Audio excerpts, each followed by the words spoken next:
Anyway, back to what we're talking about, listening to an amazing podcast.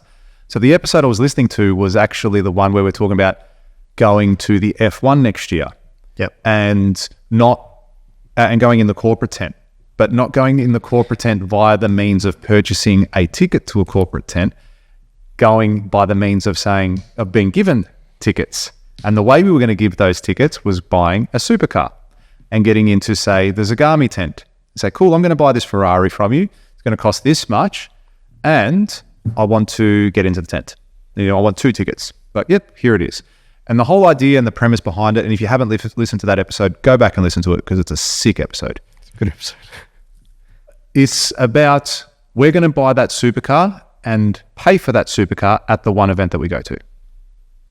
In the sense that we go into the Zagami tent, we're networking with other high net worth individuals and doing deals as we're speaking to them. So it's not like, hey man, how you going? What do you do with yourself? It's like, oh yeah, cool. I'm a broker for ANZ.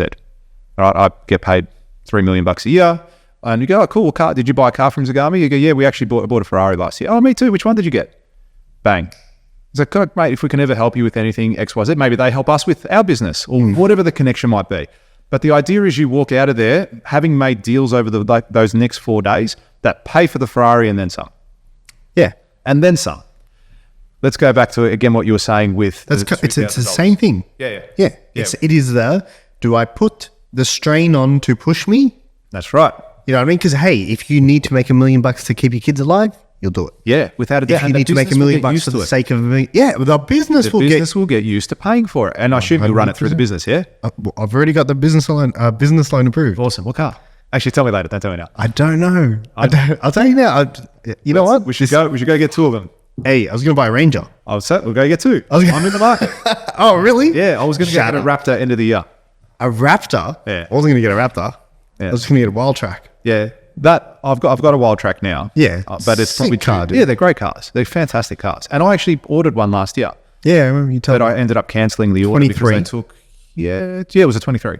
Yeah, dude, those ones, that's what I'm looking at. The current shape though. Yeah, they're sick. Yeah, they're great car. Oh, beautiful car. The only reason I didn't buy it is they delayed it by so long, by an extra 3 months. Yeah. And in that time, I actually bought a completely different car for my wife. And it's like, well, you've missed the boat now. I'm cancelling the order. Like, piss off.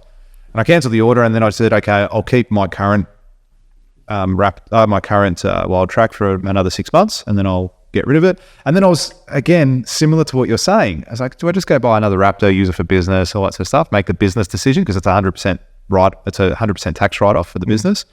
Or do I go out and get that $250,000, $300,000 car? Yeah, whatever I want to buy. And then so there was that driving me. That sort of, I'm still in limbo with that too. I haven't completely decided, and not top of my priorities. But again, coming back to what we're saying.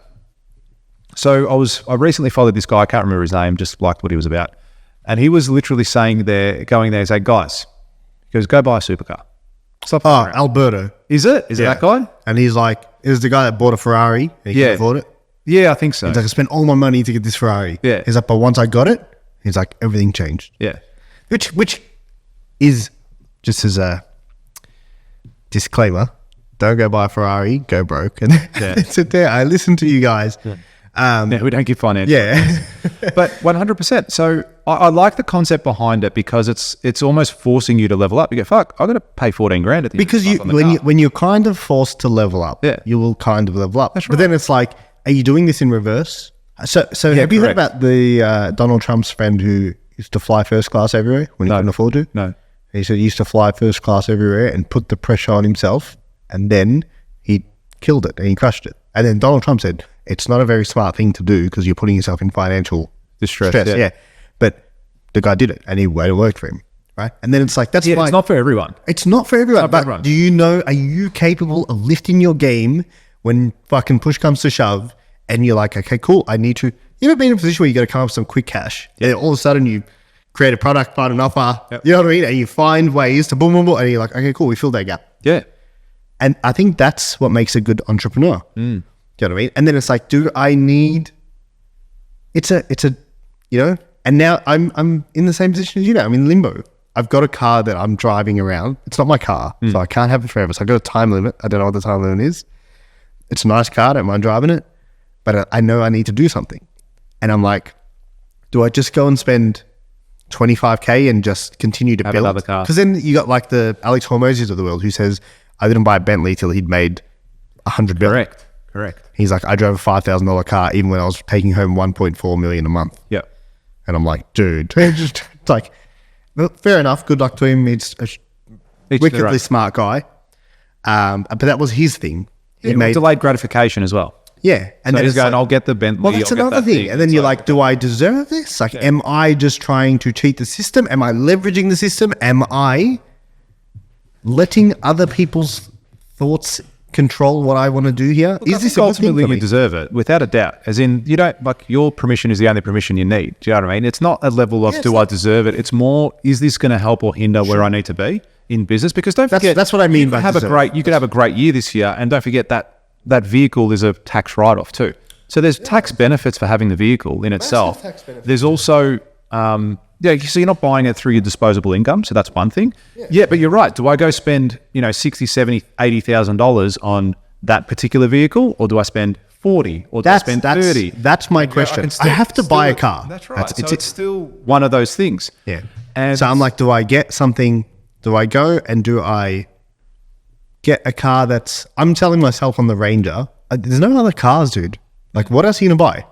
I'm going to go buy a Benz. I don't want a Benz. They're so versatile. Look, that's why they're the number one selling car in the country. As in, maybe not the Ranger itself, but utes. Because people use them not only, say, for work, as a tradie, if that's what you do, but people buy them just as a family car. Dude, they're big, they're inside, they're nice, they're clean. They go on holidays, you can tow, you can do everything you need to do. You can go camping, fit everything in the tray, like you throw shit in the tray, it's just out of your way. Yep. It's comfortable to drive. Very comfortable. They're like cars these days. This should be sponsored by Ford. Yeah, that's right. Yeah. They should just give you one. Yeah. I don't know.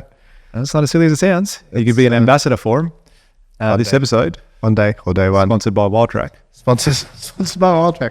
So, yeah, I've got conflicting opinions here in the sense that I'm also a big advocate for, like, do it when you're ready. Don't force yourself if you don't need to. But also, man, like, you've got to reap the rewards. You've been working hard for a while now. You know what I mean? Like, reward yourself too.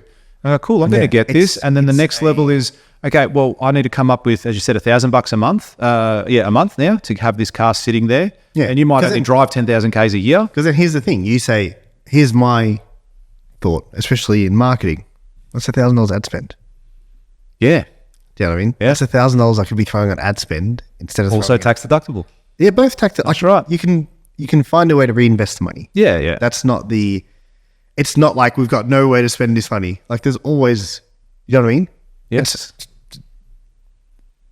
Yeah. I don't even know how we got onto this, but I'm in a pickle. No, well, we're talking about, but even coming back again, let's go to that next level with the supercar. Putting yourself, Addy comes in. Yeah, so what we could do, I could do it now. I could go get a Ferrari. I could put it on the business account and come up with the money every single month.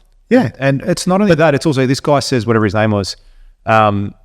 Alberto, yeah. It's the Spanish sort of Mexican. Yeah, I think so. He speaks English, but doesn't have an accent or anything. Yeah, but I'll show you a photo.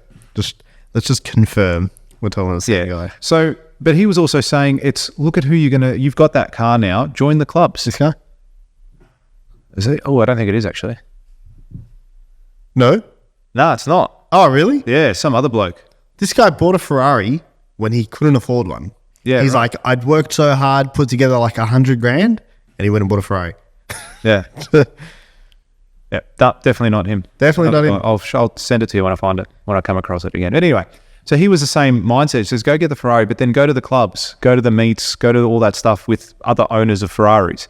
He goes, look at who you're going to be rubbing shoulders with and who you're going to be connecting with and who you can do business with. And he goes, then that Ferrari is going to pay for itself 10 times over in your first meet just because you're connecting with the right people who are enthusiasts of the car, of driving, of obviously having a high level of success because they own a car like that, thinking differently. And even if you're just in the same room and you're the dumbest person in the room, it's a good room to be in. Good room to be in. Yeah. Good room to be in. So the vehicle can do a couple of things. What's to say you buy it and then it forces you not just to make that $1,000 a month, but now you go, well, fuck it. Well, I've got to make $1,000 a month. And I've now got to make another $3,000 a month as a result of having this car to really get things moving. Because now I need to come up with that other $1,000 ad spend. as well. Yeah. That's what. So it can fall. So if you like this clip and you want to watch another one, click just over here. Or if you want to watch the full episode, you can click over here. Don't forget to subscribe to the channel, and thanks for watching.